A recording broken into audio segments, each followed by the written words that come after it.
ये डोसा देखिए, ये एक नॉर्मल डोसा नहीं है, इसमें कितनी सारी चीज़ें जाने वाली है।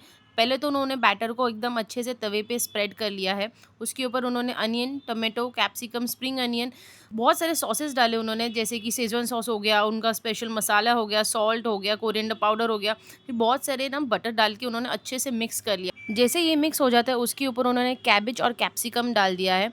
उसे भी अच्छी तरह से मिक्स करके थोड़ा-सा पानी ऐड करके उसे अच्छे से ना ऐसा स्मैशर से स्मैश किया, फिर नूडल्स ऐड किया, थोड़ा सोया सॉस ऐड किया और अच्छे से उसको भी फिर से मिक्स कर दिया।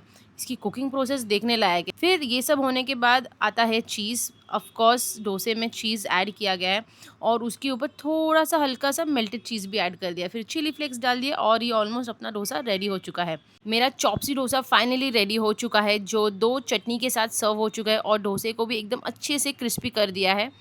ये चॉप्सी डोसा एक नंबर था। अगर आपको भी खाना है ये डोसा, तो आ जाओ अन्ना ओम साई डोसा कॉर्नर।